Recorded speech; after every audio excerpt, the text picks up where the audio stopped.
Hello, everybody. I'm Mike Greenlay, and welcome to Tradition's Going Vertical podcast. As usual, I have my co-host Erik Hendrikson, president of Tradition Mortgage, alongside, and he will continue to bring insight and ask some awesome questions here. And our guest today is Dan Fagan. He's president of Tradition Capital Bank, but we're going to take a kind of a little side tour here, a little bit about charitable giving and the part of Tradition Capital Bank that handles that. Now, it's called Keystone, but I would love if Dan would kind of outline all the details of what Keystone is and what it does.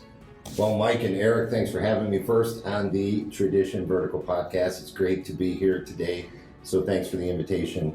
The Keystone program at Tradition Capital Bank is something pretty special and significant to a lot of us. It was a kind of a brainchild of a few of us that started out, and over the years it's grown. But quite simply, Mike, what it is it's our way of kind of giving back in the communities and being a force for good. We are a for-profit company. We're a private bank. We have full banking services, and definitely we do well by serving our clients and growing the company, but that's not what it's all about. We have those gifts, and we use those gifts to serve clients, and then we generate a profit just like any good for-profit business does. But then through our Keystone program, our goal is to generate a 20% pre-tax profit for our shareholders after we've invested 10% of the net income of the bank back in the communities. It's not so much about the giving of the money as it is about engaging others and just, again, being a force for good. We've been blessed with a lot, and we want to be an opportunity to be a blessing to others. Yeah, being a part of the founding group of the bank, I've had an opportunity to have a front row seat over the last 16 years as you've grown the bank, and it's really been just amazing to watch what you've done.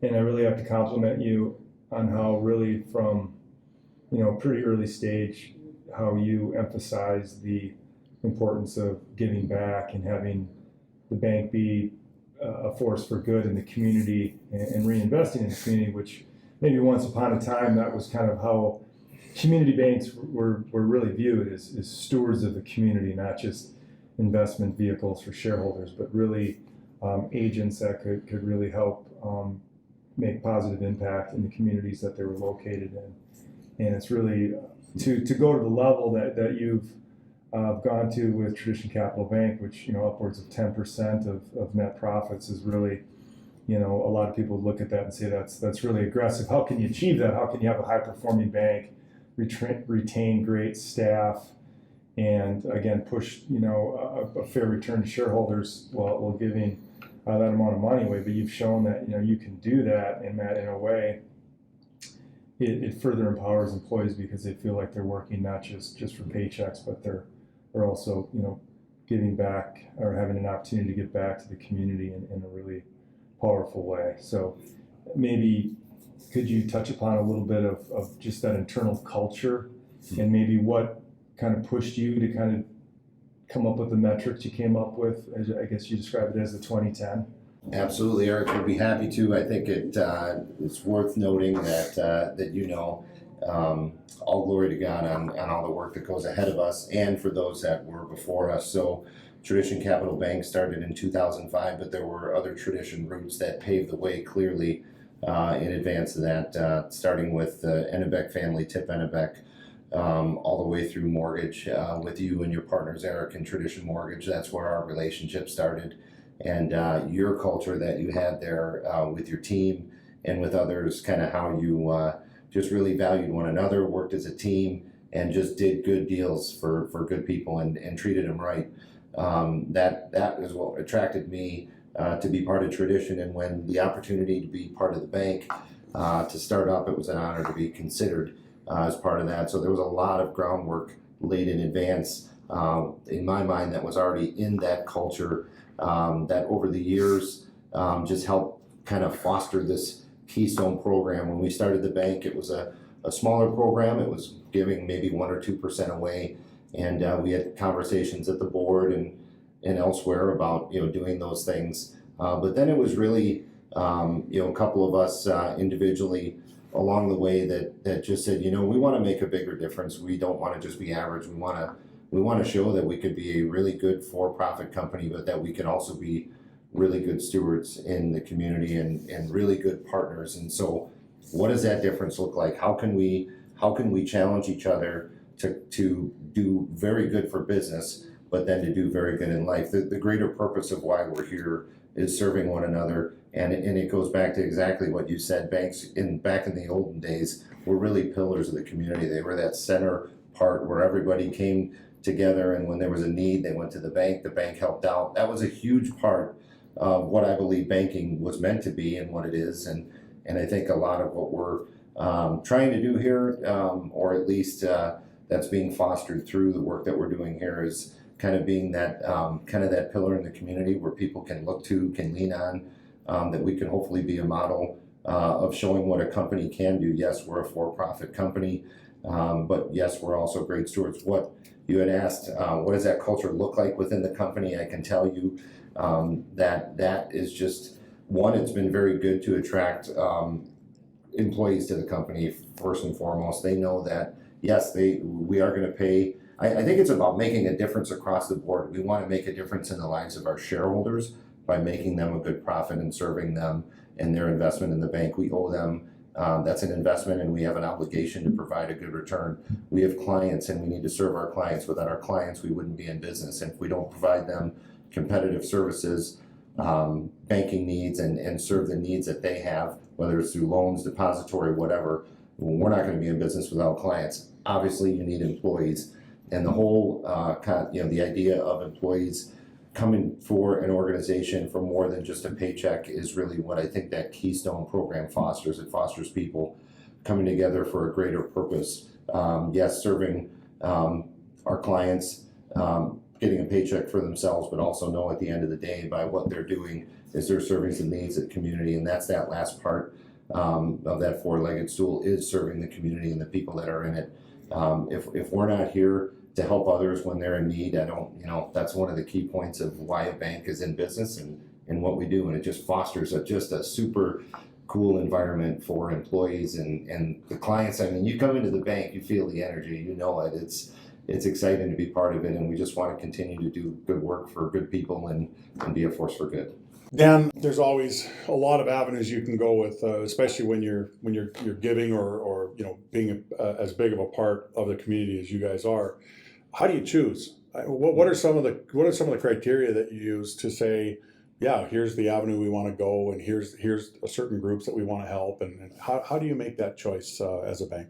Great question, Mike. And as I mentioned, there was a lot of time and effort spent on this, and we're still continuing to get good insight from that. We have our Keystone program, for example, last year, and I'll just use maybe some round numbers. Let's say it's $1 million that was donated last year. We were north of that last year, but let's just say it's $1 million.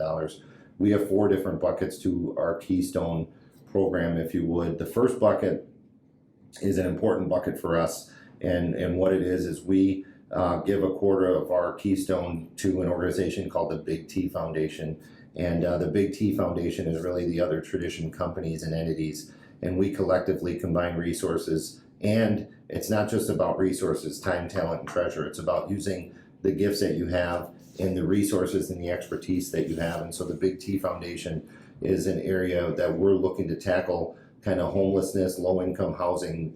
There's a lot of, obviously, residential construction is huge in Ennebek Construction, to Tradition Mortgage, to Robert Thomas Homes, to all the different entities. And so part of our proceeds, or at least our directed giving, 25% goes into the Big T Foundation, and then that is actually multiplied with the other tradition companies. That's one portion. Then we have a kind of we call our partner program. So we choose anywhere from 3 to 5 key organizations in our network, in our communities, in the areas that we serve, in the clients and communities that we have. So one example of one that we did was Treehouse is an organization that helps address kind of mental health needs. And they were looking to put a new facility in Lakeville, but they needed someone to kind of help them start the process of raising funds. And so we did a 3-year commitment to help them get that started. What we love doing by those, like I mentioned, the 3 to 5 programs a year, is really helping organizations give lift to maybe get them to the next level. And then each year We meet as a committee. We have individuals bring in partners. Hope Kids has been a big one that we partnered with. Matter has been one that we partnered with on their innovation labs, and we bring in people and ask our committee, where do we want to designate these dollars for that particular year. So going back to the $1 million, you break that into 4 buckets of $250,000 apiece, and then you break that into anywhere from 3 to 5 buckets. This last year, I think we did 5 at $50,000 apiece to identify some key partners again and help give them lift. Then we have 2 more buckets. One is our client inspired bucket, and so we have a lot of clients here at the bank, and our job is to get to know them and get to know them. So one, that we can serve them better, but 2, that we can be a value add to them. It's not what can you do for us, it's kind of what can we do for you? How can we add value to what you're doing? The Keystone program allows us to kind of dig a little deeper, see a little bit into the heart, what's near and dear to your heart. We have so many good clients here that are great people in the community that are already doing great things, and our job is to come alongside of them and help use the resources that we have to give lift to the organizations that they're already supporting. So it's called our client inspired giving, and basically we give a lot of our relationship managers, lenders, staff that says get to know your clients, and if they have something that's near and dear to their heart, bring them in, let's talk to them, and let's see how we can come alongside and help them. And so whether it's Children's Cancer Research, Children's Hospital, we've done a number of different organizations that have been client partners. Taste for the Tour has been a really cool one with Wayne Kostrowski, kind of a local guy helping to give money to the food shelves.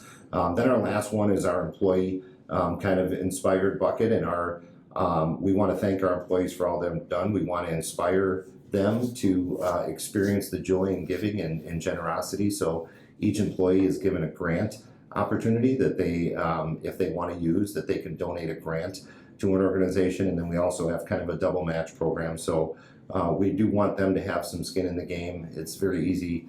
And it's not like we aren't there to support them, but it's something when you're giving, Mike, I can tell you, it's better to give than to receive. I can only tell you from experience, every time I think, oh my gosh, look at me, I'm giving, I get so blessed by it. I'm not talking financially, I'm just talking the benefits of giving. Just it's amazing, and I would encourage you, and I know you're a giving man, to be able to just experience that. But the point in that is we want our employees to do that. Nobody, by the way, in our company is forced to or obligated to. It's just all, something that if they feel it's something they want to be part of, we want to provide them that opportunity. Last thing, it does include, we do include mission and insight trips. So we have had people that have gone to Nicaragua and Haiti and others to be part of an insight trip, because you want to talk about really getting moved. You go alongside some of these communities and see the real needs and really what's there. It moves your heart pretty strongly. It is really amazing to see what you've created over on the bank side, and it fits so well into the overall philosophies of the Tradition companies as a whole. And Tip Bennebeck, who really is kind of the founder of this whole Tradition, empire that's out there right now. And back in the late 90s, when we really were getting the companies going, I said, the more you give, the more you get back. And I maybe didn't really understand that. And again, he wasn't talking about, you give money away and you're going to get dollars back, but just the awareness and the appreciation, when you give, you see what impact it can have, and it really is fulfilling, and it also does keep you grounded, and it reminds you of why you're here. It's not just to selfishly make as much money for yourself as possible, and there's nothing wrong with making money and being successful. I think that's great. But to make the world a little better place and do what you can, to me, that's what's so great. And for you, when you're putting budgets together and you're looking at things and say, okay, we have to make sure we keep room to be able to reinvest back into the communities, and that you've done it great. And Tip Bennebeck, it's been a blessing to have him there since the beginning to make sure that we keep grounded by doing that. But it also, in lots of subtle ways, when you're making business decisions and doing other things, just keeping that presence of mind and awareness. It just, you avoid kind of getting sucked down the rabbit hole of just, some of the greedy self-interest things that it's easy to do when you're dealing in the financial industry, and there's a lot of dollars being thrown around here and there.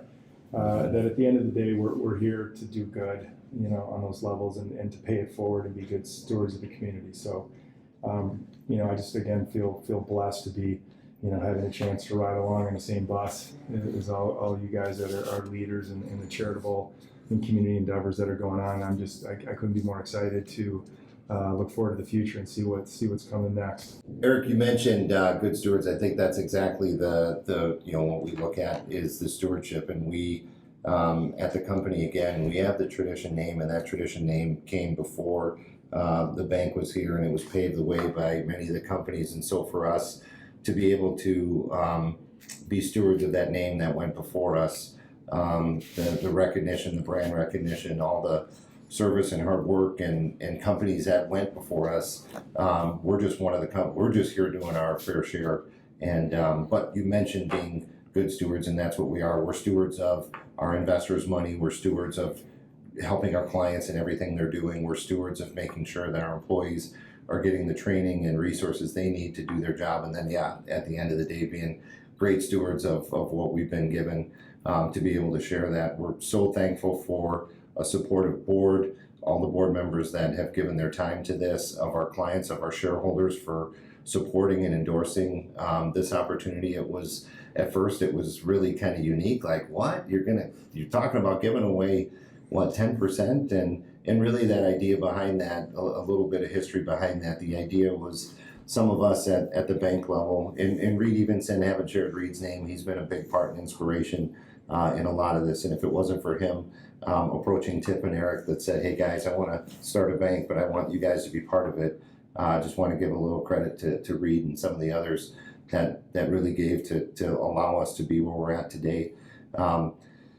But going back to the 2010, the idea was, how much money do we need to make? We are a for-profit company, and we want to be prudent to be responsible and stewards of our shareholders' investment. And so if we can get a 20% return, are you okay with us giving 10? And that was really the genesis of it. So it really is if we make 15%, we give away 5, 17, 7, with the idea that 2010 is kind of the really goal. And for me personally, I'm driven by it, that says, you know what, if you do good, you work hard, you treat people fair, you can make good money, take care of your clients, take care of your employees, and take care of the community. It is possible that it could all work together. You don't need to be greedy. You don't need to rip off your customers. You don't need to be slave drivers to your employees.